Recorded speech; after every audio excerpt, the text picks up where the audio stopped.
అసలు డిలే అంటే ఏంటండి? అసలు వాయిదా, అసలు ఆలస్యం అవటం ఏంటిది అని అంటే, మన జీవితంలో మన వయసు తప్ప ఇంకేమీ కూడా ఎదగదంట. Nothing grows in your life except your age. Your age keeps growing. ప్రతి సంవత్సరం నూతన సంవత్సరం, ప్రతిరోజు నూతన రోజు, ప్రతిరోజు ఇంకా ముసలివారుగా లేకపోతే ఎదిగిపోతున్నాము వయసులో. కానీ నా జీవితంలో ఎటువంటి ఎదుగుదల లేదు. Delay something. Nothing grows except your age. మీ వయసు తప్ప ఏం పెరగదు. ఈరోజు జ్ఞాపకం చేసుకోవాలి. పదాలు, వ్యతిరేక పదాలని చిన్నప్పుడు తెలుగులో చదివేవాళ్ళం కదా. ఈరోజు పెరుగుదలకి, ఎదుగుదలకి ఆపోజిట్ ఏంటిది అని అంటే ఆలస్యము. అర్థమవుతుందా అండి? ఎదుగుదలకి ఆపోజిట్ ఏంటిదంటే ఆలస్యం అవటము.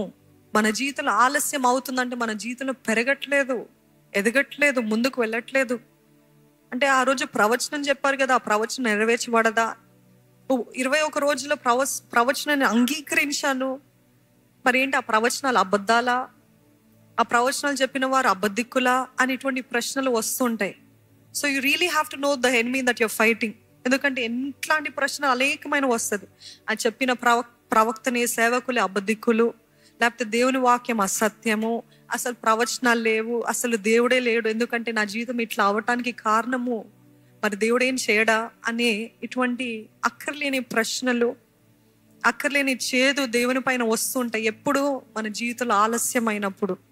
అట్లాంటి పరిస్థితుల్లో మీరు ఏం చేస్తూ ఉంటారంటే, ఈ జీవితంలో ఆలస్యం అవుతూ ఉంటే సమర్థిస్తుంటారు చాలా మంది. ఏం సమర్థిస్తారు తెలుసా? దేవుడు తగిన కాలము జరిగిస్తాను అంటున్నాడు. I'm telling it's not wrong. తప్పకుండా దేవుడు తగిన కాలంలో జరిగిస్తాడు. కానీ దేవుడు ఎప్పుడో ఆన్సర్ ఇచ్చేస్తాడు. కానీ మీరు ఈ ఆలస్యాన్ని సమర్థిస్తున్నంత వరకు దేవుడు కూడా ఏం చేయలేడండి. You understand? Is it too complicated? Are you defending your delay? మీరు సమర్థిస్తున్నారా? ఈ జీవితంలో ఆలస్యం అవుతుందంటే, అవునులే నేను రెడీ లేనులే, అవునులే నేను ప్రిపేర్డ్గా లేనులే, అవునులే మా జీవితంలో అంత డబ్బులు లేవులే అని ఇట్లాంటి వాటిని మీరు డిఫెండ్ చేస్తే మీరు ఎప్పటికీ సంపాదించుకోలేరు, ఎప్పటికీ పొందుకోలేరు. దేవుడు ఇచ్చిన వాగ్దానము, ప్రవచనాలు ఏదో ఒక రీతి, ఏదో ఒకటి మీరు దేనికోసం అయితే ఎదురు చూస్తున్నారో అది ఇంకా పొందుకోలేరు. Stop defending your delay. మీ జీవితంలో ఆలస్యం అవుతుందంటే, అవును, డిలే ఇస్ నాట్ డినయల్. చక్కటి కోడ్స్ చెప్తూ ఉంటారు కదా, డిలే ఇస్ నాట్ డినయల్. ఇవన్నీ సమర్థించుకుంటూ ఉంటారు. ఓహో అంటే దేవుడు కాదనిలే, వస్తుందిలే. 50 సంవత్సరాలు అవుతుంది, ఇంకా వస్తుంది. 60 సంవత్సరాలు వస్తుంది, ఇంకా వస్తుంది. అంటే మీరు ఏం చేస్తున్నారు? సమర్థించుకుంటున్నారు. నిజముగా మీకు అక్కరగలిగిన వారైతే పోరాడతారు. 5 years అవ్వాల్సినది 15 సంవత్సరాలు అవుతుంది. 3 సంవత్సరాలు అవ్వాల్సింది 13-30 సంవత్సరాలు అవుతుంది. ఎందుకు అనంటే మీరు సమర్థిస్తున్నారు.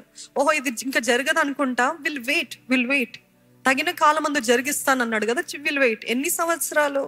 సరే 2 సంవత్సరాలు వెయిట్ చేస్తారు, 3 సంవత్సరాలు వెయిట్ చేస్తారు. తర్వాత కనీసం యాకోబు వలె పెనుగులాడటం ప్రయత్నించారా?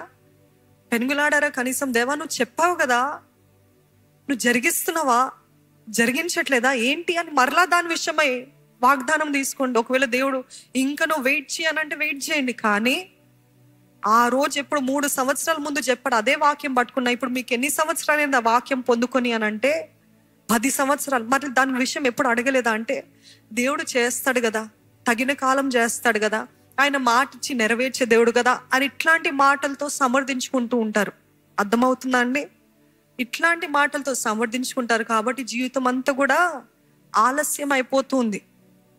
If you not seeing answer, it's not wrong to fight. పట్టుదలతో ప్రార్థన చేయడంలో తప్పు లేదండి. దేవా ఇంకా వెయిట్ చేయమంటావా? నేను వెయిట్ చేస్తా, కానీ I need one more confirmation. I need you to talk to me. You tell me, should I wait longer or should I fight for it, or is there a spirit that is obstructing your answer? నీ ఆన్సర్ని అడ్డగిస్తున్న ఆత్మ ఉందా అని పరీక్షించుకోండి. Progress లేక ఇంకా backwards వెళ్ళిపోతున్నాం అండి. ఎదుగుదల లేక ఇంకా వెనకలకి వెళ్ళిపోతున్నాం. ఇంకా సమర్థించుకోవడం ఆపేద్దాం.